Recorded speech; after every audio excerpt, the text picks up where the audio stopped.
Our dependence on fossil fuels is warming the planet, leading to extreme weather, rising sea levels, and changing ecosystems. As time runs out, how much longer can we overlook the cost of this reliance?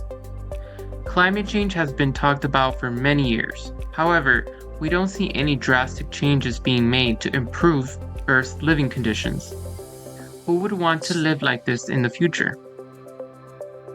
Thank you for tuning into Climate Stories, where we explore the pressing realities of climate change and uncover solutions to protect our planet. We have two special guests today, Daniel from Miami, Florida, and Qusay from Amman, Jordan. Together, we'll explore the science, hear from impacted communities, and share actions we can take to create a sustainable future. I'm your host, Christian. And I'm Caesar. Today, we're diving into one of the biggest contributors to global warming, fossil fuels. These fuels, like coal, oil, and natural gas, have powered modern life for centuries, but they come with a high price.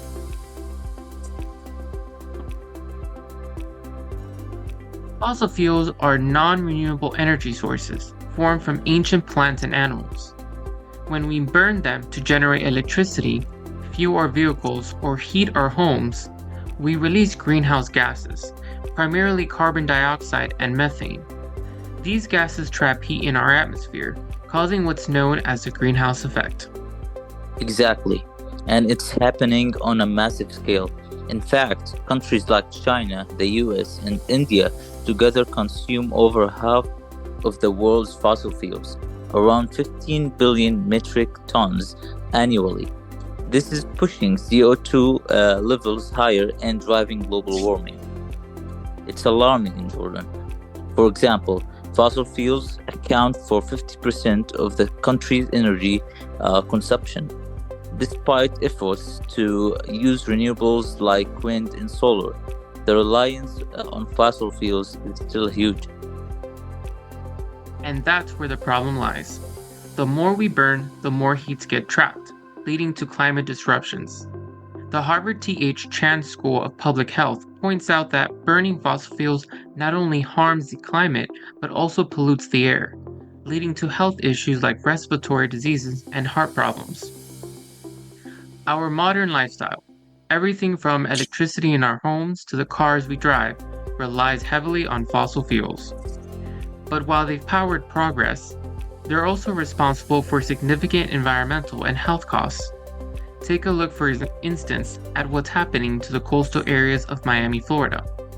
Sea level rise is projected to rise about 2 feet to 7 feet by the year 2100, and 3 feet to 13 feet by the year 2150 relative to sea levels in the year 2000.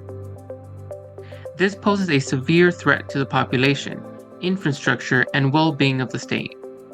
Daniel, what climate impacts have you seen in your community? Well, it is an alarming situation. For example, from June to November, Florida's hurricane season is known for posing a threat to the infrastructure and population of our communities. In 2024, the Hurricane Milton forced many of my neighbors to receive their families from all over the state as they fled the hurricane. However, even though Miami was supposed to be a less impacted area, we still saw floods unlike we had ever seen before. Not only that, but also clogged drainage systems, property damage, obstructed access to medical services, and help collapse roads and millions of dollars in damage. It was a dire situation for my community, to say the least. Yes, the oceans actually absorb around 90% of the heat from a human activity, which causes it to expand. But another ramification of burning fossil fuels is also the opposite: shortages of the water supply, as we have seen with increased evaporation rates of bodies of water. The Dead Sea, for example, is one of the hottest places on Earth, has experienced a significant decline in water levels over the past couple of years, with current levels dropping more than 1 meter annually. Could you please tell us more about how this is currently impacting your daily lives? We are affected as citizen, as Jordanian, as the water resources decline because the Dead Sea depends on the Jordan River as the main source of water. And with the decrease in flow due to human uses, the amount of water that reaches the sea decreases, and this leads to an increase in the problem of water scarcity in Jordan, which is considered one of the most water scarce countries. Has Jordan thought of solutions to stop the decline in water of the Dead Sea? Yes, actually, Jordan has thought of many solutions, but the most important one is the Aqaba Dead Sea Canal. Its main goal is to transport water from the Red Sea to the Dead Sea to compensate for the decline and desalinate water for local use. It has not been implemented for many reasons. It is hard to listen to these stories and know that they're just a few of many. What can we do to stop it, to reduce our reliance on fossil fuels? The key is to transition to renewable energy like solar and wind and become less reliant on fossil fuels. Renewable energy is becoming more affordable every day. And what about transportation? Electric vehicles could be a huge step towards progress.